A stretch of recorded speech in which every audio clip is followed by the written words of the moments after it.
अभी मेरे साथ आप एक साइकिल देखेंगे।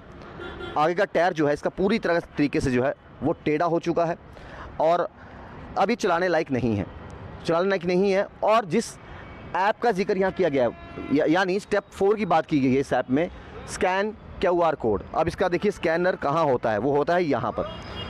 QR कोड भी नहीं है, टूट चुका है QR कोड। शहर के अलग अलग जगहों पर इस तरह के स्टैंड तो बने हैं, लेकिन सवाल ये खड़ा होता है कि अगर कोई साइकिल ख़राब हो जाता है या टूट जाता है, चाहे वो साइकिल चलाने वाले से टूटे या फिर यहाँ पर दिन रात साइकिल पड़े रहते हैं, चाहे लॉक पोजीशन में है, कोई तोड़फोड़ इसकी करे तो उसकी निगरानी कौन रखेगा?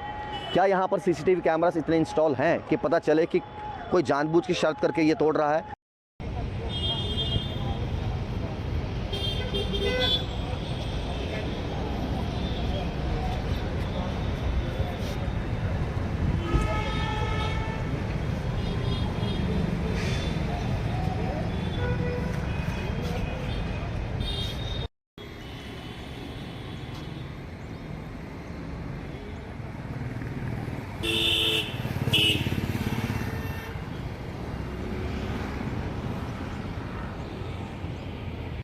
जम्मू स्मार्ट सिटी के तहत इसी तरीके से आपने बहुत जगह स्मार्ट साइकिल स्टैंड देखे होंगे।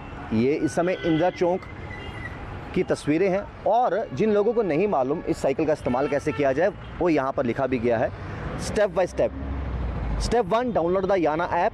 Step 2, sign up using your mobile number and enter OTP। Third step है open Yana app and find bicycle near you. Fourth, scan QR code. और पाँचवा लिखा है park bicycle at parking station manually, lock it and press end ride button in the app. और छठा लिखा है earn free rides by inviting friends on याना। इसके साथ साथ ये भी लिखा है follow us on Facebook, Instagram, Twitter और www.yana.bike। Download the app today. जो एंड्रॉयड यूज़ करते हैं वो गूगल प्ले से कीजिए और जो एप्पल का फ़ोन इस्तेमाल करते हैं iOS वो एप्पल स्टोर से ऐप कीजिए। लेकिन सवाल यहाँ पर ये खड़ा होता है कि बहुत जगह जम्मू में स्मार्ट सिटी के तहत इस तरीके से साइकिल स्टैंड बने हैं कि आम जनता इसका लाभ उठा सके। अब कई बार क्या होता है कि लोगों की सुविधाओं के लिए तो इस तरह के काम की शुरुआत कर दी जाती है, लेकिन सवाल आकर खड़ा होता है क्या उनकी देखरेख करना सिर्फ GMC का काम है या फिर आम जनता का भी काम है? अभी मेरे साथ आप एक साइकिल देखेंगे। आगे का टायर जो है इसका पूरी तरह तरीके से जो है वो टेढ़ा हो चुका है और अभी चलाने लायक नहीं है। और जिस ऐप का जिक्र यहाँ किया गया है यानी स्टेप 4 की बात की गई है इस ऐप में, स्कैन QR कोड। अब इसका देखिए स्कैनर कहाँ होता है, वो होता है यहाँ पर। QR कोड भी नहीं है, टूट चुका है QR कोड।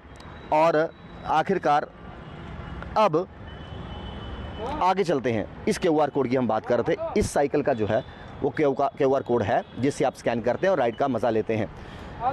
लेकिन इसी तरीके से जो है शहर के अलग अलग जगहों पर इस तरह के स्टैंड तो बने हैं, लेकिन सवाल ये खड़ा होता है कि अगर कोई साइकिल ख़राब हो जाता है या टूट जाता है, चाहे वो साइकिल चलाने वाले से टूटे या फिर यहाँ पर दिन रात साइकिल पड़े रहते हैं, चाहे लॉक पोजीशन में है, कोई तोड़फोड़ इसकी करे तो उसकी निगरानी कौन रखेगा?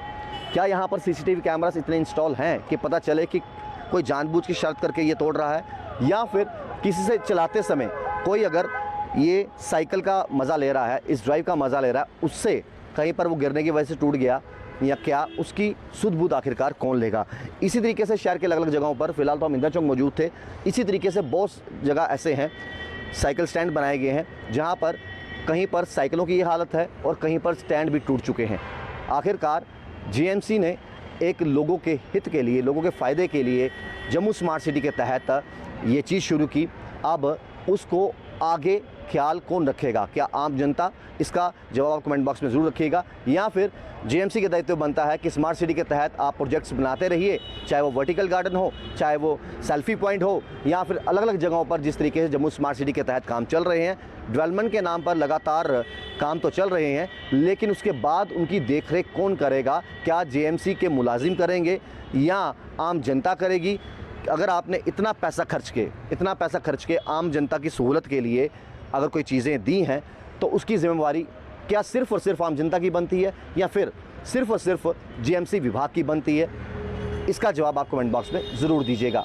और अगर आपके भी इर्द गिर्द कहीं पर इस तरह साइकिल स्टैंड या फिर जम्मू स्मार्ट सिटी के कोई इस तरह के प्रोजेक्ट हैं जिनको बनाने के बाद नज़रअंदाज किया जा रहा है, आम पब्लिक उसको नुकसान पहुंचा रही है या फिर विभाग उसकी सुध बुध नहीं ले रहा, आप कमेंट बॉक्स में वो भी ज़रूर लिखिएगा।